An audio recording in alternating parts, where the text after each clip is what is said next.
امام زرقانی رحمۃ اللہ تعالی علیہ نے ایک بڑی خوبصورت حکایت لکھی کہ ایک دن حضور سیر کرتے ہوئے مدینے سے باہر کسی چراگاہ میں تشریف فرما ہوئے۔ وہاں ایک قافلے نے پڑاؤ کیا تھا اور ان کے اونٹ چر رہے تھے۔ ایک سرخ رنگ کا اونٹ حضور کو پسند آ گیا۔ علماء کرام سے پوچھئے کہ عرب میں سرخ رنگ کے اونٹ کی کیا اہمیت ہے؟ حضور کو سرخ اونٹ پسند آیا تو قافلے والوں سے پوچھا کہ یہ اونٹ بیچ رہے ہو؟ کہا ہاں بیچ رہے ہیں۔ پوچھا کتنے کا؟ کہا اتنے کا۔ سودا طے ہو گیا۔ فرمایا میں تاجرانہ غرض سے تو آیا نہیں تھا کہ قیمت ساتھ لاتا، میں تو چلتا چلتا ادھر نکل آیا، تمہارا اونٹ مجھے پسند آ گیا ہے، اب یہ اونٹ مجھے دے دو، میں اپنے شہر جا کر اس کی قیمت بھیج دیتا ہوں۔ انہوں نے کہا ہمیں منظور ہے۔ حضور نے اونٹ پکڑا اور سوئے مدینہ چل دیے۔ جب تک حضور نظر آتے رہے وہ حضور کو دیکھتے رہے۔ جب حضور نگاہوں سے اوجھل ہو گئے تو سینے پر ہاتھ رکھ کر سکتہ میں دیر تک رہے۔ تھوڑی دیر بعد جب وہ سکتہ سے باہر آئے تو ایک دوسرے سے پوچھنے لگے یار ایک شخص آیا، قیمتی اونٹ لے گیا، وہ بھی ادھار، تم نے پتہ بھی نہیں پوچھا۔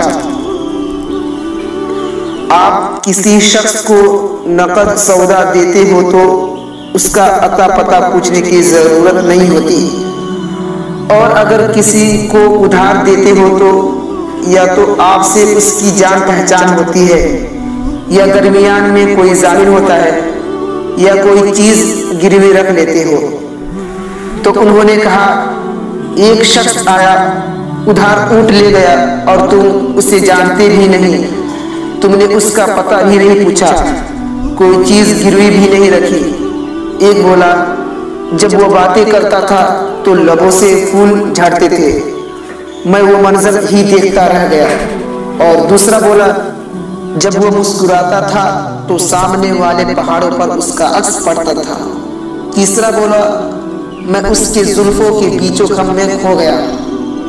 چوتھا بولا میں تو اس کی آنکھیں ہی دیکھتا رہ گیا۔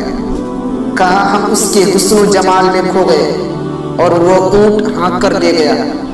امام زرقانی لکھتے ہیں جب انہوں نے یہ بات کہی کہ اونٹ ہانک کر لے گیا تو اب تک خاموش بیٹھی قافلے کے سردار کی بیوی نے خیمے کا پردہ سرکایا اور ان سے مخاطب ہو کر کہا خبردار اس کے خلاف کوئی بات کہی تو اگر وہ قیمت دینے نہ آیا تو قیمت مجھ سے لے لینا، میں ضامن ہوں۔ لوگ بولے اچھا تم اسے جانتی ہو؟ کہا واللہ میں بھی نہیں جانتی۔ پوچھا تو پھر ضمانت کیسے لے رہی ہو؟ کہا جب تم سودا کر رہے تھے میں نے خیمے سے جھانک کر اس کا خوبصورت چہرہ دیکھ لیا تھا، اور جس کا چہرہ اتنا خوبصورت ہو وہ جھوٹا ہو ہی نہیں سکتا۔ تھوڑی دیر بعد جب حضور کے غلام تشریف لائے اور پوچھنے لگے کہ قافلے والے کون ہیں جن سے ہمارے نبی نے اونٹ خریدا ہے؟ انہوں نے کہا ہم ہیں۔ تو غلام نے کہا ہمارے نبی نے تمہاری ضیافت کے لیے کچھ کھجوریں بھیجی ہیں اور ساتھ میں اونٹ کی قیمت بھی۔